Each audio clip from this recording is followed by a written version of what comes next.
Hey, y'all, Donnie B here, Learn Pro Recording. You know, the site that not only shows you how to do some recording, but how to get paid for it. Hey, man, I got something special for you today.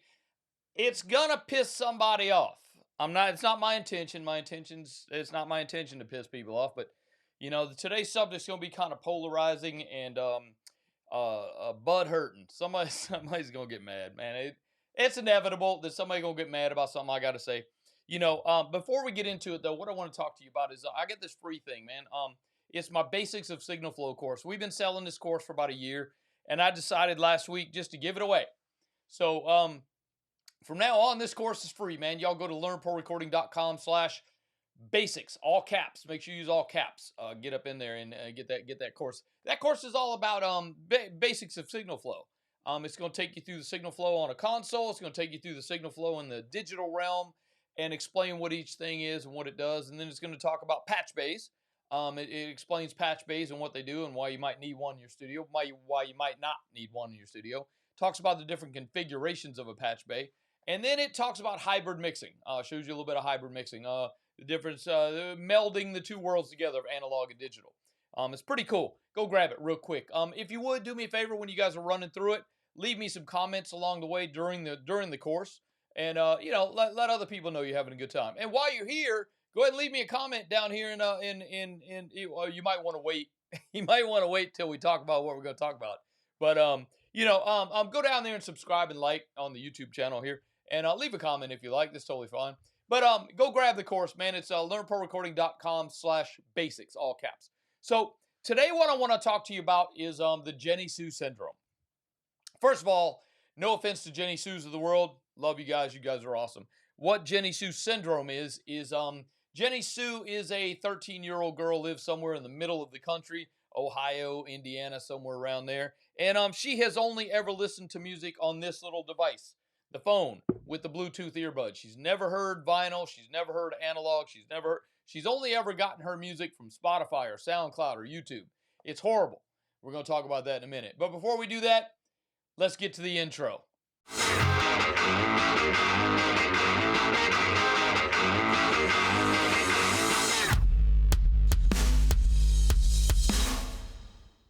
All right, the Jenny Sue syndrome. Here we go, ladies and gentlemen. The Jenny Sue syndrome is. I've got some notes, so I got to read notes. Sorry, I'm not looking. I'm not looking at you. I gotta look at these notes because this is gonna get deep. It's gonna get long. It's gonna get I get passionate about this stuff, so I don't want to get too I'm not gonna get too technical on things, but anyway, again, it's gonna be very polarizing and very controversial. It's definitely going to piss somebody off, and I appreciate that. I appreciate if I do piss you off, leave me a comment, let me know that I pissed you off, and maybe maybe we can start a dialogue. Maybe we can start talking about things, you know what I mean? I've got my viewpoint, you've got your viewpoint. That's what makes this world an awesome place to be, is that we got all these viewpoints and all these opinions, and we can all get along, right? Anyway, the Jenny Sue syndrome is defined as someone with the mentality of a 13-year-old girl from somewhere in the middle of the country that has only ever listened to music on her iPhone with her little Bluetooth earbuds and has never heard never heard music via analog. She's only ever gotten it from TikTok, Spotify, YouTube, which is horrible. You guys have to agree. Come on, man. You put you make a cool track and you put it up on YouTube as an MP3. It gets compressed again at YouTube, and then when somebody downloads it again, it's compressed again and compressed again. It's horrible. It sounds like garbage. You guys know this, man. MP3s don't sound good. Y'all know that, right? So really the only way to help with the Jenny Sue syndrome is to have them listen to audio in analog world. Get out a piece of vinyl, man. Play the record. Get a nice stereo in the car, whatever. Play even a CD would sound better than anything coming from Spotify. I mean, come on, Look, here we have Sir George Martin. Sir George Martin did more with 4 tracks at Abbey Road Studio than we do with hundreds of tracks that we have here in Pro Tools. Pro Tools, in this system right here, man, I've got 2,048 tracks in Pro Tools. What the hell? Who needs that? Why do you need all that? If you need 2,000 tracks to make your song sound good, bro, you, my friend, are in the wrong business. Go do something else. Figure out something else to do because this ain't for you. All right. Again, I told y'all we're gonna make some people mad. But look, this doesn't mean that everybody got to run out and go buy an analog console. That's not what I'm talking about. What I'm talking about is maybe take some pride in your work as engineers and producers. Maybe take some pride in how things sound as you're putting these things together. That's what I'm talking about. That's what makes this so controversial. Is I'm trying to help you guys make better music, make better decisions when you're making music so that the music does come out better. And when Jenny Sue hears it, even on YouTube or Spotify, it's going to sound better because you took the time to make it sound awesome when you put it together, when you made it. Okay? So, look, did you guys know? Look it up, man. This is real. I did a little research. Well, this is all coming from a blog post I did a couple months ago, and I did a little research when I put this together. There are more than 60,000 songs per day that get released to Spotify. 60,000. That's 60,000. 60. That's almost a song every second. That's ridiculous. Out of those 60,000 songs, how many sound awesome? One, two, maybe six. Come on, man. To stand out amongst the 60,000 songs that get released every day on Spotify, that's just Spotify. That ain't counting YouTube. That's not counting SoundCloud. That's not counting your own website. It's not counting any TikTok.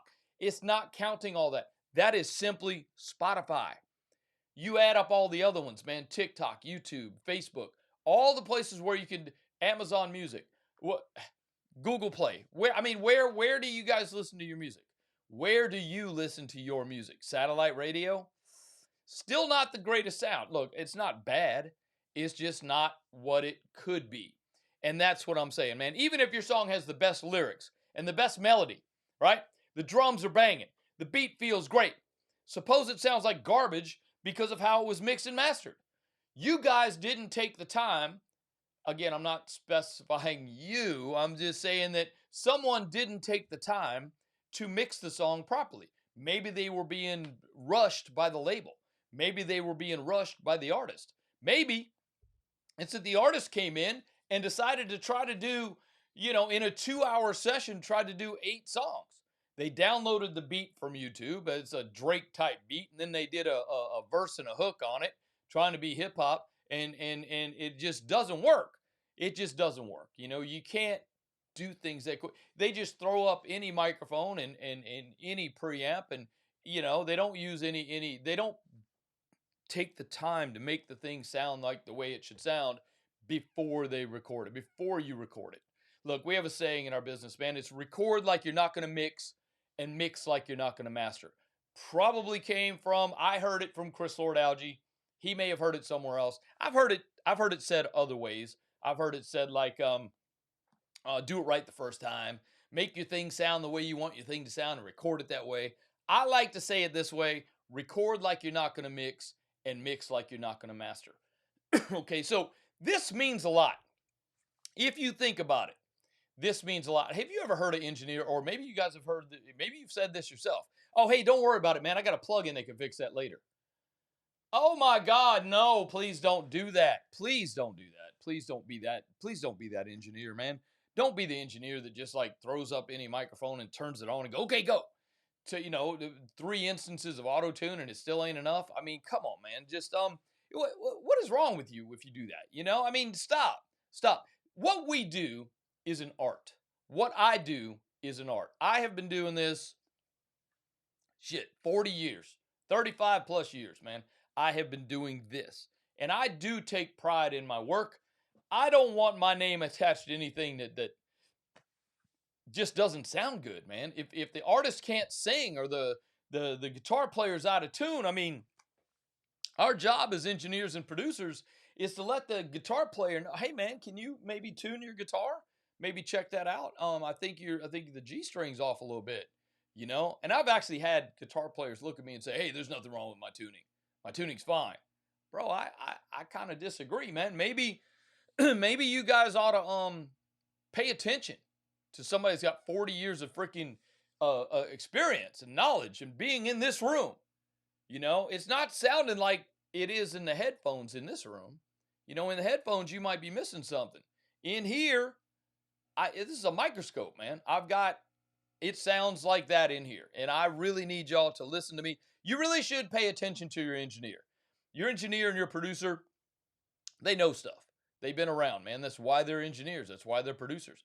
You know, an engineer who, look, everybody's brand new at one point, and we all get to do that. We all get to make mistakes. We all have projects that we're not as proud of as other projects. I have it, you have it, we all have it. Everybody has that. You know what I mean? You should take pride in making your production and your mixings, your engineering sound as good as possible.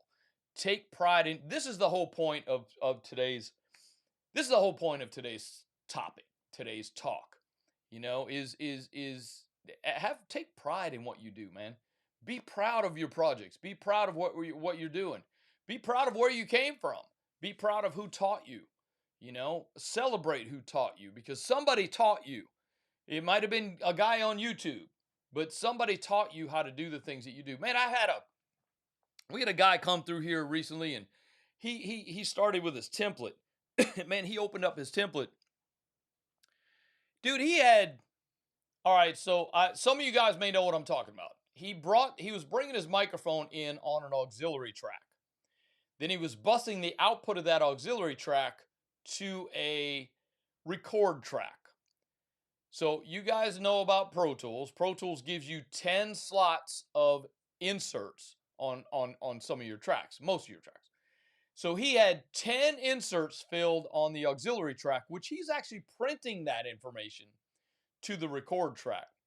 Then he had another 10 plugins on the audio track that he's just listening to. So these are ones that he's just listening to while he's recording. So he's running his signal through 10 plugins. Then another 10 he's got 20 plugins on this guy's microphone trying to make this microphone sound the way he wants it to sound. And it just sounds like garbage. It just sounds like crap. What I did is I came in and I literally stripped all the plugins. He actually came and got me. He said, "Hey man," it was like his first or second time here at my studio. And he came to get me. He said, "Hey man, it's just not sounding the way it's just not sounding good." And I came in and I saw all the plugins. And I said, "Hey man, what's with all the plugins?" You know? Hang on a second. I said, "Hey man, what's with all the plugins? Why are you using all the plugins?" And his answer was, "Because I have them." Bro, that is not a reason to use plugins. Just because you have plugins doesn't mean you have to use them. Again, let's go back to the thing about record like you're not going to mix and mix like you're not going to master. That's what I'm saying. Make your thing sound the way you want your thing to sound now and record it that way. Some of the best projects that I've seen come through, I'm the mix engineer here at the studio. So some of the best projects I've seen come through as mix projects from other studios, from other engineers, not necessarily even recorded here, but some of the best projects I've gotten to work on recently have come from other studios with engineers who have a similar opinion, a similar thought process on how this happens. There's one song in particular. I'm going to ask, you know what? Pay attention to this channel because I'm going to ask that producer if he'll let me share this song with you guys. I will share this song with you. And if he allows it, I will share the song with you and you will see what I'm talking about. When I opened up the song and I brought everything into he used Luna to record everything. Luna is the DAW that comes with your Apollo, in case you guys don't know that. I brought everything from Luna into Pro Tools. I prefer Pro Tools when I'm mixing. I'm actually a hybrid mixer. Remember we talked about a little earlier in the intro, talking about go get this course. It tells you a little bit more about hybrid mixing in case you don't know or you want to know more about it. Hybrid mixing is putting the best of both worlds together. You have Pro Tools, for instance, and then we run Pro Tools out to an analog console. So we can actually mix on the console, but we also can mix in the box. So I had put this song into Pro Tools and then ran all the tracks, multi-tracks out to my mixing console. And my mixing console's got 64 inputs on the mix. Okay, so I was actually had everything on the mix, and I pressed play with all the faders at in Pro Tools being at 0 dB, being at infinity and or zero, and then all the pans straight up. This song sounded like it was already mixed. I didn't have to do much to make this song sound better. Very little. Very maybe in the whole song I might have used 6 plugins on the whole song, and it was a full band, man. Drums, bass, guitars, vocals. You had 2 guitars and vocals. Now, that's what makes a good recording. This guy took the time and recorded things the way that he wanted it to sound, and he recorded it that way. He made the thing say he used the right microphone, the right distance, the right angle, the room was treated. The he used the correct preamp. He probably ran through EQ and compression on the way in. He just printed things the way that he wanted it to sound. It sounded awesome. So that's the way that we should all strive to be. We should all strive to do that. All have the idea that we should record like we're not going to mix it. It's already mixed when we record it. Okay? So, you got to understand that look, no offense to today's style of music. That's not what I'm talking about. I'm not talking about productions. What I'm talking about is sound quality that's being recorded. Okay? Who was it that took the cool ass 808 sound and just distorted the crap out of it and said, "Ooh, that sounds good"? No, it doesn't. It really doesn't. It you're listening to it on this device through these little speakers. It doesn't sound good at all. It just doesn't sound good. Most people don't understand what it is we do as recording engineers. Look, we had a session not too long ago, a couple months ago, and this was a corporate gig. We had some executive. It was 3 executives that were here on Zoom.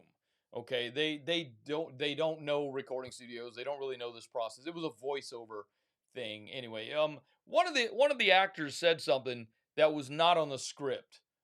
It was a little bit different from what was listed on my script. I had a script. One of the actors said something different, so I said after the take, I told the actor, I said, "Hey, I think you said the wrong line. I think we need to retake this one because what you said is not what was on my paper." And one of the executives, it was this lady, one of the executives on the Zoom said, "Hey, why don't you just shut the F up and press the button when we tell you to?" Yes, ma'am. That's exactly what I'm going to do. So from that moment on, I didn't say a word. I just pressed the button. If they made mistakes, not on me. But I also asked them not to put my name on that project. I didn't want anybody knowing that that was me that recorded that project. Okay. So that was just one of those things, man. And this does happen. I've had, like I said, I've had guitar players. I've had guitar players tell me to shut up. Don't worry about it. My guitar's in tune. Cool, man. Let's not argue. I'm just gonna like ask you to not put my or I'm not gonna ask you to put my name on your project. Or my name is Bob. Just Bob. That's all you got to put. Don't put the name of my studio. Don't put anybody. Just put recorded by Bob. No offense out there, Bob, but I used your name. Sorry, man. But look, it's just that's what happens. And on that same gig, on that exact same project, one of the actors in was doing the voiceover. He just kind of he said something. I forget what it was exactly he said, but he was trying to explain to me how to turn off a pre-roll or something and turn on a pre-roll in Pro Tools. I said, whoa, whoa, whoa, hold up, man. Are you trying to give me Pro Tools advice? You trying to give me some Pro Tools tips? You're an actor and you're trying to give me Pro Tools tips. That's cool, bro. I had to explain to him how Avid actually calls me with questions. So that was kind of funny. Whatever. I guess that guy was a Pro Tools expert. I don't know. Whatever. Anyway, so needless to say, that was not one of my favorite sessions recently. But anyway, back to the topic at hand, man. The Jenny Sue syndrome. Yeah, look, there is a cure, but what we have to understand first is that we as engineers have to take responsibility for this stuff and try to make it better. We can only try to make it better. We can't make Jenny Sue go out and buy everything on vinyl and listen to it on a record player. But what we can do is have some of us can try to be a little bit better going in recording in so that when we do mix and we do send it to Spotify, it already sounds better. That's what we can do. So look, there's another saying. We got a lot of sayings in this business, man. You can we can do it either fast, good, or cheap. Pick one. And that's all it is. I mean, that's seriously all it is. What we do is not quick. It does take time. We do need to take our time. We did a session recently, man, and I'm running a little bit off script here, but we did a session recently, and you know who you are because you watch my channel. I know you watch my channel. Um, it was a full band. It was a metal thing, and dude, the producer was here. The producer flew in from out of town to work with the band here, and they literally spent I think they spent they were here for like 12 days. The very first day, man, it was an 8-hour day, and they spent 8 hours just getting drum tones. The first day, the entire day was simply about getting sounds on the drums. We probably had it was a big drum kit, and like I said, it was metal, metal music. So we probably had 14, 15 mics on 16 mics on the drums, including rooms, whatever. But that producer spent 8 hours getting sounds on the drums in this room. We've been in this building almost 20 years. This is our 19th year in this building, and I have never heard drums sound the way they did until that day. And now my idea, this is how we learn, this is how we all grow. My idea is to try to strive to do that same thing, to get that same sound that that producer got from my drum room. I'm like, you got that sound from my drum room? That's crazy. I got to try to do that from now on. So now I try to do that all the way, all the time anyway. Look, it's kind of the same kind of thing as the thing where they remember 1980, man, Phil Collins, the song In the Air Tonight. The engineer forgot to turn off the listen mic. He had the listen mic turned on. A listen mic, for you guys that don't know, is a mic that we have in the room so that we can listen to the band talk or the drummer talk to us when we're asking him questions or whatever. It's just an open mic in the room. We usually compress it like a lot just so we can hear it over everything else. And the engineer forgot to turn off. He actually recorded it onto a track. And when he played it back, the producer said, "Hey, whoa, what was that, man? What was that?" And the engineer said, "Oh crap, I'm sorry. I'm sorry, I forgot." And the producer said, "Whoa, wait a minute, man. That is awesome. We're gonna keep that." That's where that changed drum sounds forever. Throughout the 80s, the drum sounds were completely different. Way better, in my opinion, but not better, just different and yeah, better. Okay, we'll go ahead and say better. I mean, John Bonham did a pretty good job. Led Zeppelin did a pretty good job of getting drum sounds. So it's not that bad. But look, man, back in those days, man, in the 70s and 80s, this is how it was done, man. Engineers were engineers, producers were producers, artists were artists. And there was no auto tune. There was no like fix it in the mix kind of stuff, man. It's like, oh, don't worry about it, I'll fix it later. No, dude, you're gonna fix it now. We're gonna make it sound good now, and we're gonna do it. Okay. In a mix. Let's get talk about mixing. In a mix, man, if the client is in the room mixing with me and he says, "Hey man, can you turn up the snare drum? I can't feel it." I'm like, "Bro, what that's all we hear." Maybe he doesn't hear things the way that I hear things, but you got to understand that again, this is my mix. It's my mix, not your mix through me. It's my mix. So you guys need to understand that as engineers, it's your project. When you're mixing, that's your mix. Don't mix for the client. Don't mix, don't have the client mix through you. That's your mix. Mix it the way that you would mix it. That's why they hired you as a mix engineer, because they want you to do it that way. So as mix engineers and producers, we have a reputation, man. We got to maintain this reputation. You know what I mean? Being part of a mediocre project is, make the client, yeah, okay. So the client feels it's best if everything's just distorted, swimming in reverb so they can't really hear anything because they don't like how their voice sounds. So they ask you to turn up put 4 reverbs on there, man. I don't like how my voice sounds. But you got to speak up, man. As engineers, we got to put our foots down. Our foots? We got to put our feet down as engineers and say, no, this is how we're going to do it. This is the way that it sounds best. This is my mix. And if you don't like it, you can take your project somewhere else. You really do have to say things like that, man, because that's exactly what it is. It's your mix. So mix it like you would mix it. Okay. So the moral of the story is pretty simple, right? Let's just all sit back, take time to look at how we do things, okay? Or how we do. Take your time, man. Take pride in your work. Take a little more pride in your work. I know we all do great work, and we're all learning. We're all still learning. We're all still learning all the time. I mean, I learn something new pretty much every day, and I try to implement that into my daily workflow. If it helps me, if it's going to help my projects be better, things that I'm working on, yes, of course. My goal in mixing is to not use any plugins. That's my goal. You're saying, what? Yeah, that's what I'm saying. My goal is to not use plugins. I'd rather just have everything sound the way I want it to sound, record it that way, and then not have to worry about it. You know what I'm saying? So, hey, I've got this thing too for talking about the Jenny Sue syndrome. Look, again, no offense to anybody named Jenny Sue. Love you guys. You guys are awesome. No offense to anybody who lives in the middle of the country. Love you guys. You guys are awesome. Anyway, I myself am from that, sort of. I'm not from Los Angeles. I didn't grow up in Los Angeles. I don't know. Some of you guys might know who I am and what I do. Some of you guys might not. We should do somebody said the other day, man, we should do an episode where I talk about where I'm from and where I came from and how I got to where I'm at and that kind of stuff. I'm not that guy. I don't really like doing that. I honestly don't I don't mind doing this because I'm just talking to y'all. I don't know if you know this, man. I don't know if y'all know this, but I don't edit. I try not to edit stuff. I mean, y'all see me take sips off my coffee and, hold on one second. Y'all see me take sips off my coffee and stuff. I might say stupid shit sometimes and stupid shit comes out, but that's what happens. The only time you see me do an edit is if the owner, who's actually my lovely wife, tells me to take that thing. You can't say that. You got to take I have to get her approval before I upload these things, by the way. So if I say stupid stuff, then she sometimes makes me take it out. But that's the only time I'm gonna do an edit because I do listen to my wife. I'm smart that way. And you guys that have that in your lives, you guys should do that too. Be smart. Be smart about that stuff.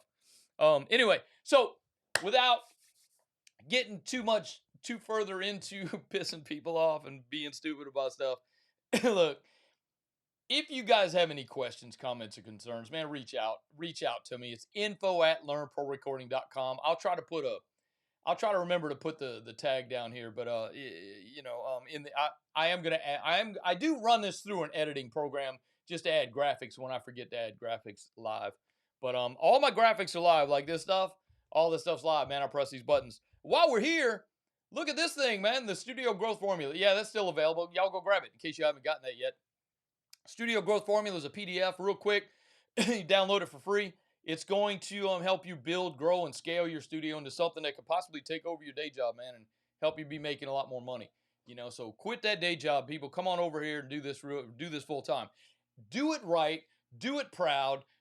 Be the engineer that you know you can be, man. This is an art. This is a craft that we need to pass on to the younger generations. That's why I'm here. That's why I'm giving this to you like this. So if you want more information about the Jenny Sue syndrome, you can call this number here, 1-800-867-5309. Some of y'all gonna get this. Some of you ain't. Hey, listen, man, I'm Donnie B, and I'm out of here. Remember to like and subscribe on the YouTube video since y'all are watching me here on YouTube, and y'all have a great week. We'll see y'all on the blog post this week. I'm Donnie B. Out. Peace.